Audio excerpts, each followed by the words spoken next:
Yeah, so in conclusion, I think the speed awareness course this morning was useful and good. And I'm quite surprised by that. So it's nice to say something positive about it. So if you do get offered a speed awareness course, don't think it's a waste of my time or a waste of my day. Actually, it's not bad at all. Hmm. It's not nowhere near as bad as you're thinking. Um, there's very little likelihood that you're ever going to go on one, James, is there? I don't know about that. I know an awful lot of people who've been on the courses who are, I would say very normie drivers. It's just that they got caught.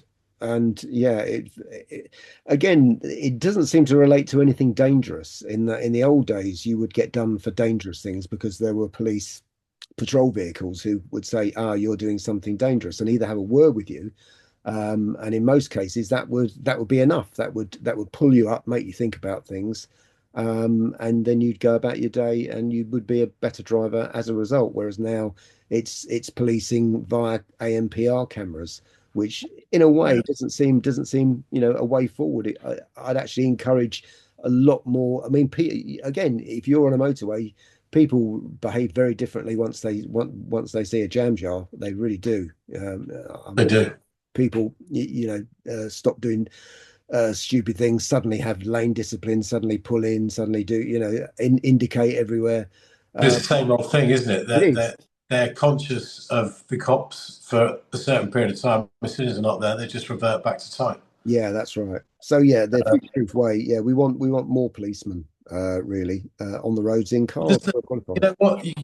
I mean, I've been pulled over by the police before. I've had a couple of idiot coppers who were just dickheads, Mm. but the vast majority are really, really good, really fair, reasonable, Mm. and as long as you're respectful and not a mouthy twat, then you generally have a decent conversation with them, take it on board, and bugger off and go about your day.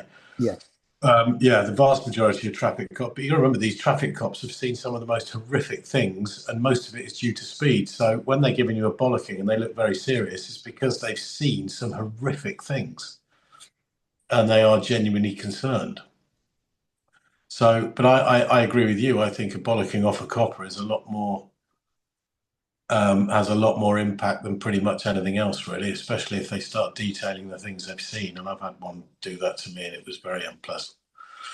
But once that sinks home, you really do regulate your speed. I mean, I used to speed a lot more than I do now. Um, Look, I'm not going to say I'm a monk, I'm not, but appropriate speed, I think, is probably if anything, if there's such a thing, when you're on a country lane doing 60 miles an hour, which is the speed limit, in my opinion, is inappropriate. When you're on an empty, well lit motorway, you know what? I don't think 80 miles an hour is unreasonable. But again, it's down to individuals, and you've got to regulate yourself. And there we go. You take your money, take your choice, pay your money, and you get what you're given, don't you? We do, but it's incredible to think that 70 miles an hour in a Hillman Minx in 1969 is actually, on reflection, quite a reckless thing to do. Whereas 70 miles an hour in most modern cars doesn't. Most of the time, there are no consequences, and maybe that's part of the issue as well. People think, well, yeah, I'm very well protected. There's airbags everywhere. I'll be fine. Yeah, I mean, you can't compare doing 70 miles an hour in a Hillman Minx to, I mean, even something as lowly as my Seat Leon today. Mm. I mean, 70 miles in that with 70 miles an hour with that with good tyres. I've got the collision protection thing. It warns me if I get too close to anybody in front. I've got very good tyres, got ABS brakes.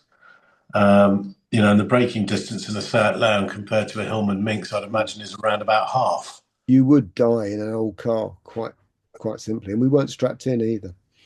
No. I believe the motorway speed limit was because of a guy in an AC Cobra in the early 60s doing 160 miles an hour up the M1. Is that right? Yeah, in a way, it is. The actual story is slightly different. A sort of a Hollywood version of it. It was something. The 70 mile an hour was brought in as a temporary measure. Everybody, because there were some accidents during there, and there was fog in the early 60s, and they said, "Oh, we've got to restrict it." But So yeah, 60 odd years is temporary. yeah, that's right. So yes, always remember that. I believe income tax was a temporary measure as well, but let's see how that's gone. Um, Please like and subscribe.